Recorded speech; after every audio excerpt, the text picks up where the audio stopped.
Hi guys, and welcome back to the channel. I'm Dharma Helper and this is DH Reviews. This is my Season 2, Episode 1 review of Agents of S.H.I.E.L.D. If you missed earlier this week, I put out my Season 1, Episode 1 review of Gotham, which I will link in the description of this video, as well as placing annotation right here by the Joker.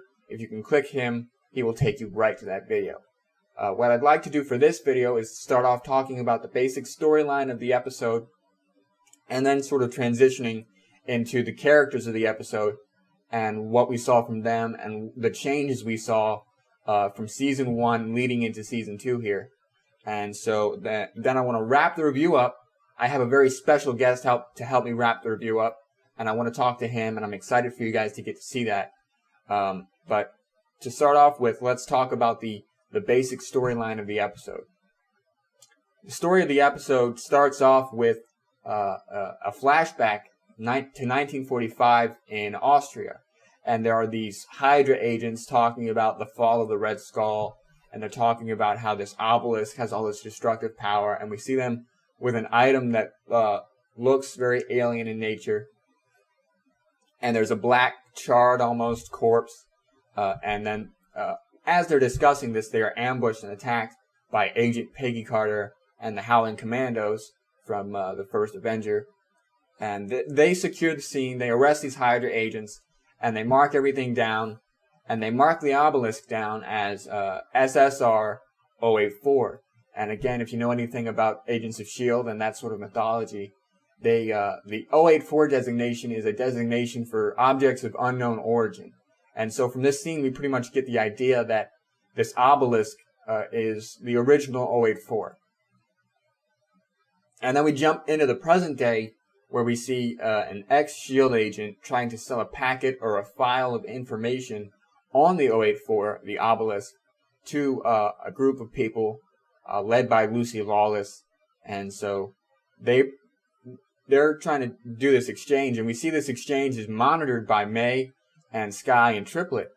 And then over the course of the exchange, it's one of the ex-S.H.I.E.L.D. agent's bodyguards is revealed to be an enemy, and he jumps up and he kills the S.H.I.E.L.D. agent, and he's engaged by May and Sky and Triplet, and he seems to deflect their bullets somehow, and then he jumps out the window with the information on the obelisk. And over the course of the episode, we learn that this guy is able to absorb the material that he touches and become that material, because we know we see that he's a Hydra agent, and that Hydra gives him all this stuff, and his reward for the obelisk, for example, was a diamond, and he touches the diamond and his arm sort of becomes diamond. And so that's pretty much the main bad guy for this episode, is this absorbing man. And the side stuff for this episode, we see Grant again in the episode. He talks and he reveals this information to the team about because he and Garrett recruited this guy after S.H.I.E.L.D. put them to try and cross him off. Instead of crossing him off, killing him, they recruited him to Hydra. So Grant kind of reveals that to the team. And then another side story for the team for this mission was their whole thing with Talbot, with Brigadier General Talbot and the U.S. government. But over the course of the episode, Talbot's men capture this guy, the absorbing man, and they bring him to a facility that Talbot talks about in the episode, where they have all these Hydra and S.H.I.E.L.D. Artifacts and technologies. And, you know, Coulson pretty much says that it's a trap, and he's where he wants to be, so that Coulson sends his team to kind of recapture the absorbing man, secure the 084, and something else that he doesn't necessarily reveal to the audience until very late in the episode when we see that. So that's the basic story of the episode, is dealing with the 084 and the obelisk and the absorbing man, and trying to rebuild S.H.I.E.L.D. And we see Coulson in this episode, and he's very isolated, and he's up there on his pedestal almost, trying to keep himself apart from the rest of the team. And the only one who's able to see him is May.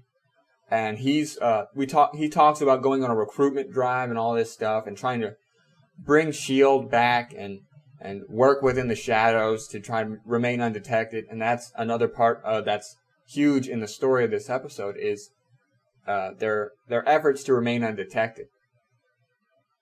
So Coulson makes a very difficult call at the end of the episode, which I'll go into more detail with, but he makes a call that I don't think season 1 Coulson would have made. And when I say that, what I mean is that we see Director Coulson in this episode and not Agent Coulson, which we saw in season 1. He's making very difficult decisions. Like I said, he's isolating himself, and his main thing is this recruitment drive. And the only one he's able to talk to is May. And May, this episode, we see take more of a leadership role. She says, "You're in charge of the team, but I'm in charge of you," to Coulson. And we learn from Grant, and we learn from the episode that May has been training S.H.I.E.L.D.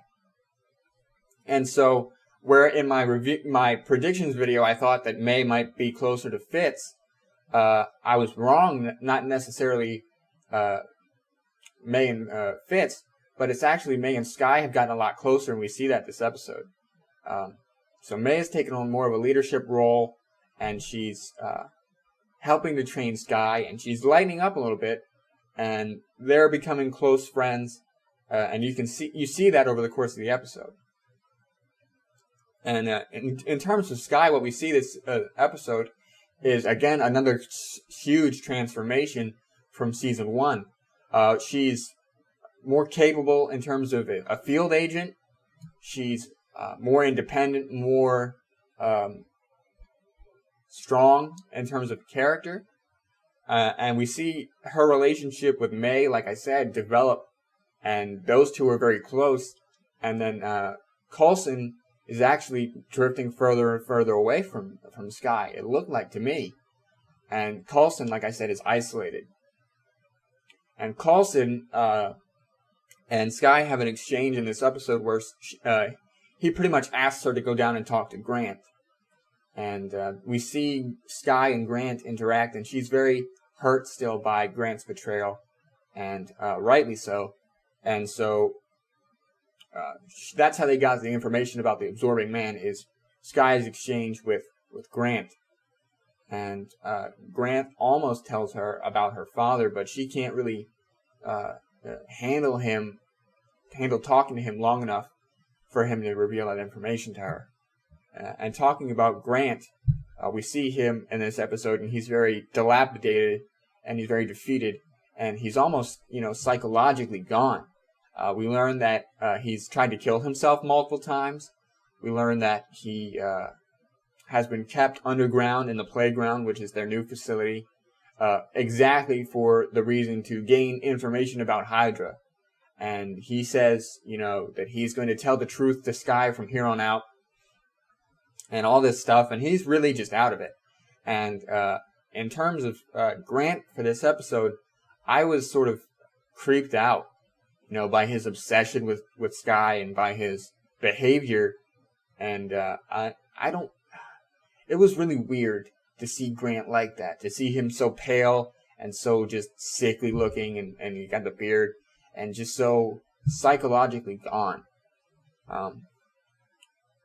And then we see Fitz, this episode, another sort of separation from the team. Over the course of the episode, he and Simmons are talking to each other, and Simmons is trying to help him cope with his injury, because we see he's not necessarily able to pay attention and able to find the right words to say, and she, over the course of the episode, helps him to do that. And his main thing over the course of the episode was to find a way for the team to utilize cloaking technology. And it was revealed at the end of the episode that Fitz is actually a lot worse off than we thought, and that Simmons had actually left thinking it would be better for him if she wasn't there. And the Simmons that we've been seeing over his shoulder is an imaginary figment of his imagination, and he's actually extensively gone. And his efforts to discover this cloaking technology for the team haven't been progressing in the way that we were led to believe up until that point. And that's the hard decision that Coulson has to make when the mission goes sideways to recover the 084 and to get the Quinjet at the end of the episode. He gets he makes the hard decision to continue the mission and to get this Quinjet because he says that Fitz is not really able to do anything at this point, and we can't rely on Fitz to solve this cloaking problem. So if we steal this Quinjet, we have cloaking technology and we can operate in the shadows. So that's where we leave Fitz for this episode. Triplet for this episode, we saw his relationship with Coulson sort of separate. At the end of the first season, they were very close and chummy and buddy-buddy, and he's not even able to talk to Coulson this episode. The only people able to talk to Coulson are May and then Lucy Lawless's team when he calls them up at one point in the episode. And other than that, Triplet's able to kind of integrate himself into the team, and I look forward to seeing where he goes for the rest of the season.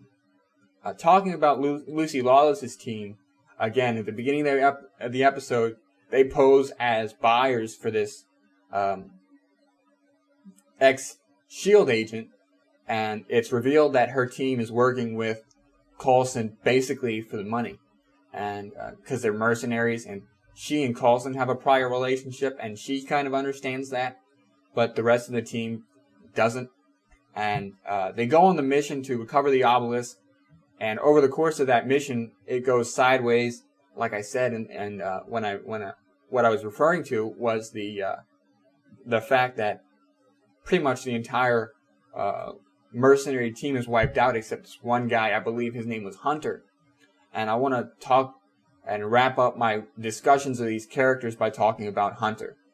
And he's an English, British kind of sounding mercenary. And when Lucy Lawless and her team are up talking to Coulson, she says that Hunter's pretty much there for the money.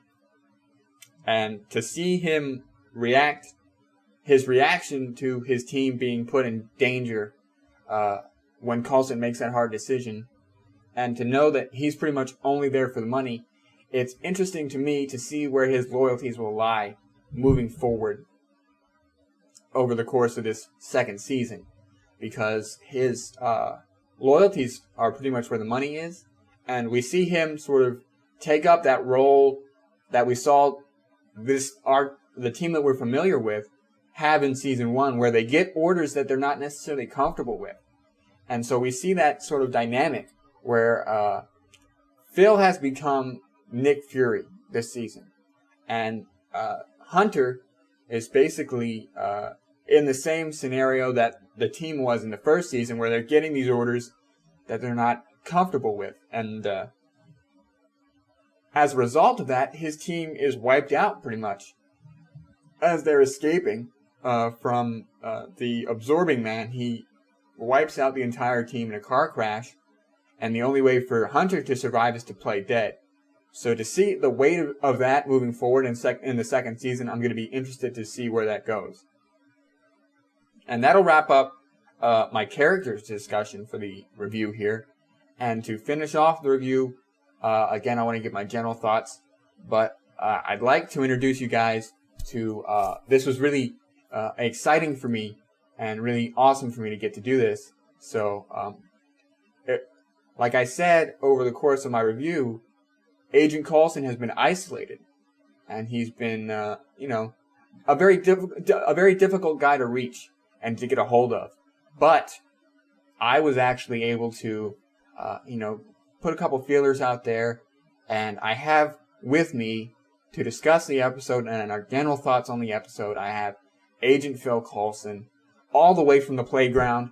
So let me go ahead and introduce Phil Coulson to you guys, and we'll wrap the review up here. Phil, thank you for joining me for this review. What were your general thoughts on the episode? Wrapping the review up here for the people on the YouTubes. Okay. Did you at least like the episode? Okay, so he liked the episode. All right, so that's good. I like the episode. I'm very interested to see the different dynamic that the team has now that Phil has isolated himself and Fitz has taken himself out of the equation and Simmons has taken herself out of the equation. And May and S.H.I.E.L.D are pretty much the only members of the original team left standing, and they're very close, like I said. So to see that, I think, progress will be interesting. Grant, like I said, talked about Simmons. Oh, hi again. Phil, are you done talking about?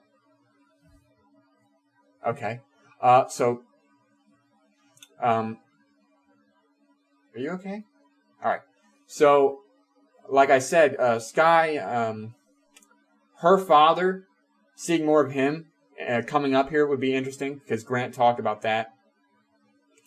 Seeing more of this recruitment drive because we saw very briefly that Coulson has some friends in London that were able to help him out or willing to help him out. So seeing more of that in season 2 I think will be interesting. And seeing more, because at the end of the episode, we saw the same Hydra agent from the flashback, only a little bit older.